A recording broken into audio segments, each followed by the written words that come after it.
हम कई बार शिकायत करते हैं कि हमारे साथ बुरा हुआ, अन्याय हुआ। कभी सोचा है, अधिकतर अपने साथ हुए अन्याय का कारण हम स्वयं होते हैं। हमारी मानसिक दुर्बलता होती है, हमारी सोच होती है। जब कोई दूसरा हम पर अत्याचार करता है तो हम उसका विरोध करते हैं, प्रतिकार करते हैं, प्रतिशोध लेते हैं, न्याय मांगते हैं। परंतु जब हम स्वयं ही अपने विरुद्ध अपराध कर बैठते हैं तो क्या? मनुष्य एक दांव खेलता है। कदाचित सामने वाले के छल के कारण वो हार भी जाता है। यहां तक अन्याय है, परंतु वो फिर से वही दांव क्यों खेलता है? अनजाने में यदि पांव कीचड़ में चला जाए, वस्त्र मैले हो जाएं, तो भाग्य को दोष दिया जा सकता है। परंतु ये जानते हुए कि कीचड़ कहां है और फिर से वही पांव रखने को दुर्भाग्य नहीं, मूर्खता कहते हैं। स्वयं पर अपराध करना होता है, ऐसा अपराध जिसका कोई प्रतिकार नहीं, कोई प्रतिशोध नहीं, कोई प्रायश्चित नहीं, जिसका परिणाम केवल पीड़ा है, अंतहीन पीड़ा। कीचड़ तो कीचड़ है, उसका स्वभाव है मैला करना। कीचड़ को दोष देने से पूर्व अपने पांव को उनकी सीमा समझा देना कहीं अधिक उपयुक्त है।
बधाई हो अंगराज, तुम्हारे मित्र के जीवन से उसका सबसे बड़ा कांटा दूर जा रहा है। और यदि मेरी दृष्टि से देखें तो एक महायुद्ध हस्तिनापुर के समीप आ रहा है। ना, कोई युद्ध मेरे दुर्योधन के निकट नहीं आ सकता अंगराज। 12 वर्ष के वनवास के पश्चात उस 1 वर्ष के अज्ञातवास में पांडवों को हम ढूंढ लेंगे और फिर से उन्हें 12 वर्ष के वनवास पर जाना होगा। और ये चक्र सदैव चलता रहेगा अंगराज। और पांडवों का वनवास उनकी मृत्यु से पूर्व समाप्त नहीं होगा।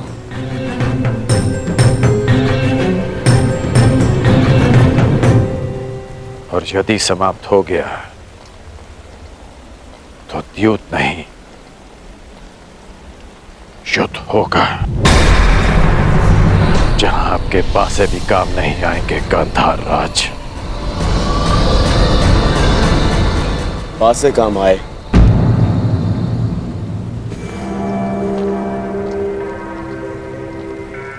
या ना आए, मुझे तो इस बात की प्रसन्नता है कि आज मेरा मित्र मेरे काम आया। आज जिस तरह से जो कुछ भी तुमने किया, जो तुमने मेरा साथ दिया, जो उन पांडवों को उत्तर दिया, मैं बहुत अभिभूत हुआ मित्र।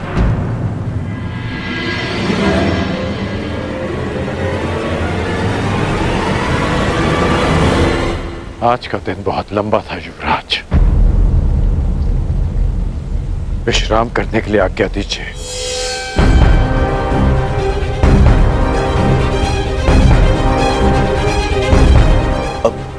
मित्र समझ रही है ये युद्ध तो मैं जीत गया, पर कहीं ऐसा तो नहीं कि मैं अपना मित्र हार बैठा? नहीं दुर्योधन, ऐसा ऐसा हो ही नहीं सकता।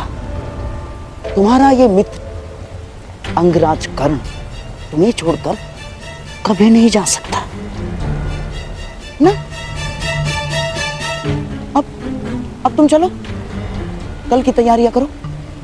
हमें कल इंद्रप्रस्थ जाना है ना दुर्योधन?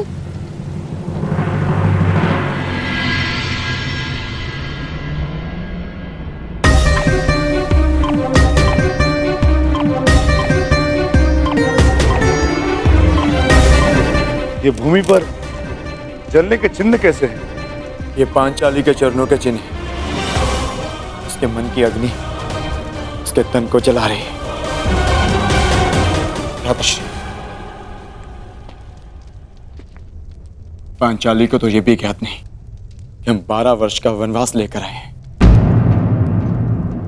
तुम्हें न्याय मिलेगा पांचाली, परंतु इस समय अन्याय के तुला के एक और पल्लड़े से मिलना शेष है।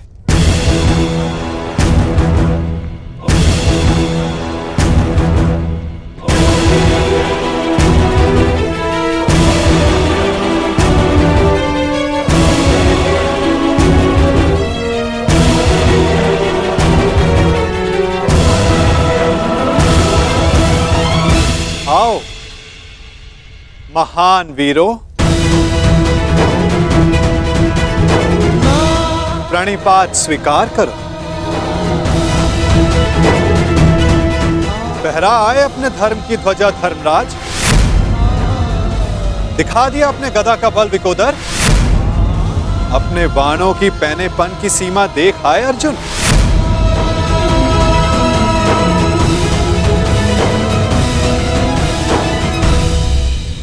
हमें क्षमा कर दीजिए केशव।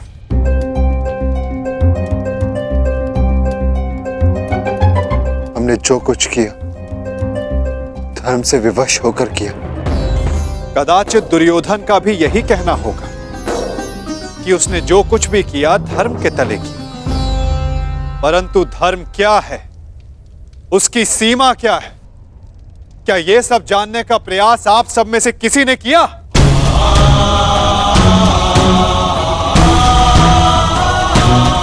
धर्म वो रथ है जिस पर चढ़कर संसार में व्यवस्था का राज्य किया जाता है।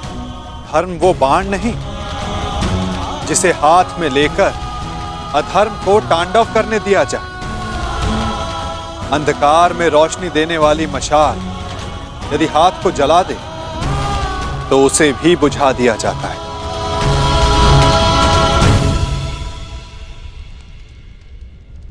धर्म जब सीमा पार करके अधर्म का कारण बन जाए तो क्या उसे छोड़ देना उचित नहीं धर्मराज? युद्ध के लिए बुलाए जाने पर ना जाना क्षत्रियों का धर्म नहीं। अच्छा है, परंतु क्या अपनी प्रजा के अस्तित्व को उनसे बिना पूछे दांव पर लगा देना क्या धर्म है? एक अग्रज का धर्म होता है कि वो अपने अनुजों का मार्गदर्शन करे। उन्हें दासत्व के मार्ग पर भेज देना क्या धर्म है?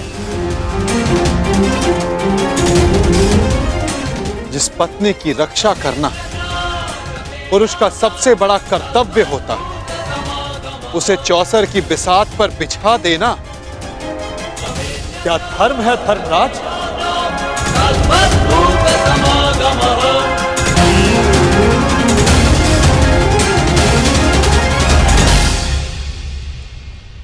हम क्षमा चाहते हैं वासुदेव। मैं क्षमा नहीं करूंगा, क्योंकि क्षमा करने का अधिकार मेरा नहीं पांचाली का है। पूछो उससे, क्या उसका टूटा हुआ विश्वास तुम सबको क्षमा करेगा?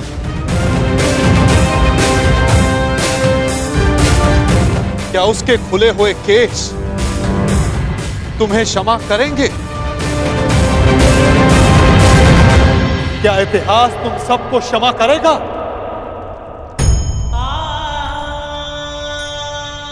क्षमा तो हम स्वयं को भी नहीं कर सकते केशव।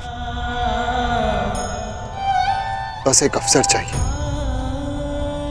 अब आप क्रोध में आकर हमारा साथ मत छोड़ जाइएगा। स्मरण रखना धर्मराज, मैं किसी के साथ नहीं, मैं इस समय केवल विरुद्ध हूं, हर उसके विरुद्ध जिसने पाप किया या मौन रहकर पाप सहा। यदि मैं किसी के साथ हूं तो केवल स्त्री के मान के साथ हूं। मैं केवल द्रौपदी के साथ हूं। आप बिल्कुल ठीक कह रहे हैं केशव। हमने जो अपराध किया है वो क्षमा करने योग्य नहीं है।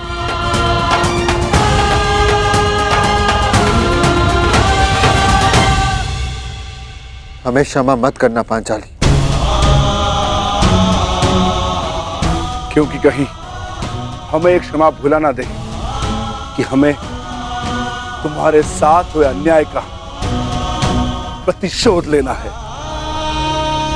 हमें हमारे अपराध का दंड नियति ने दे दिया पांचाली। हमने हमारी गृह लक्ष्मी का अपमान सहा और नियति ने हमें राज लक्ष्मी से वंचित करके वनवास दिलवा दिया।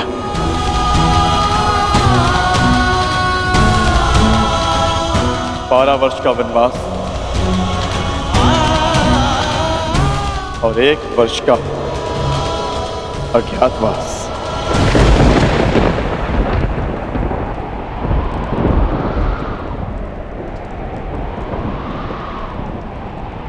कोई अंतर नहीं पड़ता मुझे, कोई अंतर नहीं। अपना सम्मान भंग हो जाने के पश्चात मेरे लिए ये राज्य, ये महल, ये सुविधाएं कोई मोल नहीं रखती। अच्छा ही है, कम से कम ये वनवास और अज्ञातवास आप सभी को अपना लक्ष्य स्मरण करवाता रहेगा।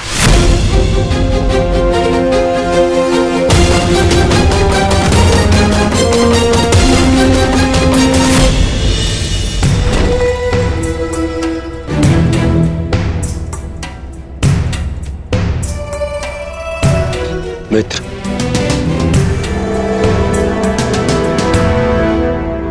तुम यहाँ अकेले क्या कर रहे हो मित्र?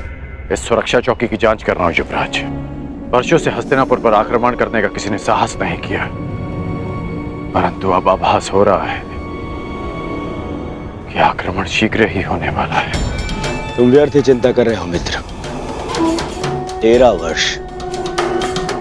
वर्ष बहुत लंबा समय होता है और उन पांडवों का तो वनवास कभी समाप्त नहीं होगा। परंतु फिर भी तुम्हें यह करना ही था तो किसी सेवक को बुला लेते, उससे करवा लेते। एक सेवक ही यह कार्य कर रहा है युवराज।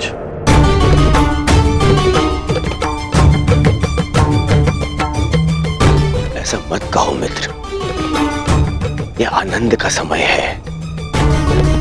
इंद्रप्रस्थ जीत लिया है मैंने। मेरे साथ इंद्रप्रस्थ चलकर मेरे आनंद में भागीदार बनो। जो पाप में भागीदार बन जाए वो केवल यंत्रणा में भागीदार बन सकता है, आनंद में नहीं युवराज। तुम मुझे बार बार युवराज क्यों कह रहे हो? मैं तुम्हारा मित्र हूं, तुम मेरे मित्र हो, मित्र कहो मुझे। भरी सभा में अपने मित्र, उसकी मित्रता को लज्जित किया आपने। आपकी मित्रता उसी समय समाप्त हो गई जब आपने अपने मित्र के शस्त्र अपनी सेवा में ले लिए। आपके मित्र के बार बार कहने के पश्चात भी आपने एक स्त्री को लज्जित किया, उसे अपमानित किया। अब जो आपके सामने खड़ा है वो केवल आपका सेवक है, मेरा जीवन और मेरे शस्त्र सदा आपकी सेवा में रहेंगे। आदेश दीजिए युवराज कि आगे आपके इस दास को क्या करना है। बस करो। मेरे जीवन में तुम्हारी सबसे अधिक आवश्यकता है। आपकी हर आवश्यकता पूर्ण करना मेरा धर्म है युवराज, परंतु केवल एक सेवक बनकर, एक दास बनकर, आप मित्र समझकर मैं आपको कभी गले नहीं लगा पाऊंगा। यदि आप चाहते कि मैं आपके साथ इंद्रप्रस्थ चलूं, तो मैं अवश्य चलूंगा युवराज, परंतु केवल एक सेवक बनकर चलूंगा।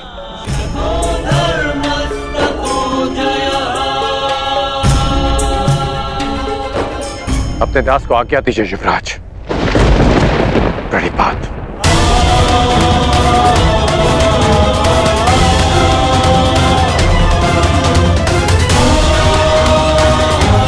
मित्र,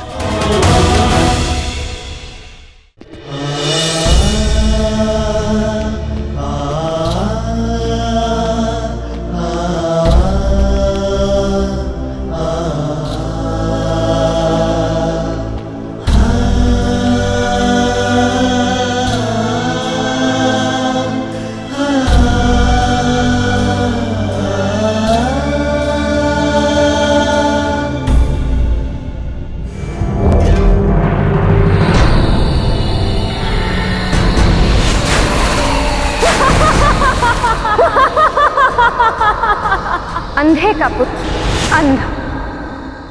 दुशासन, ये वही स्थल है हाँ मैं गिरा था। यही मेरे अपमान का ठास उड़ाया गया था।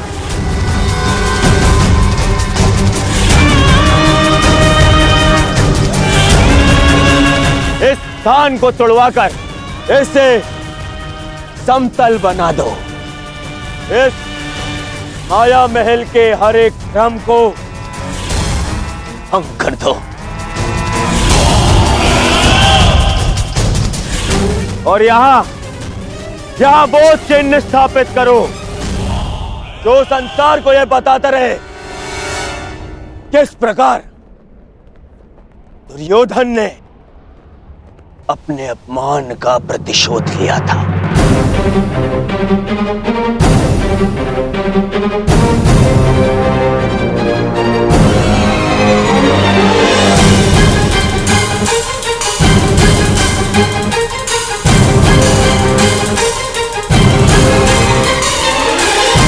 ओ भ्राता युधिष्ठिर,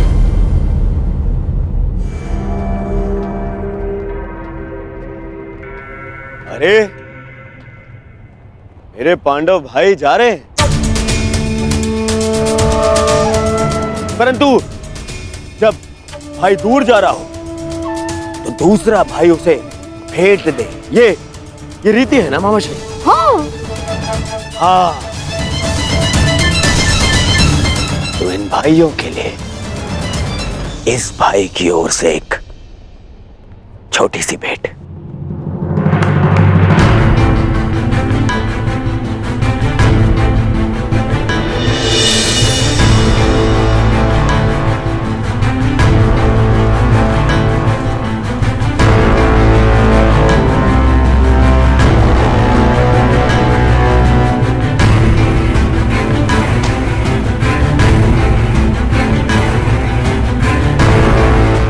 भेंट अनावृत करने की अनुमति चाहूंगा।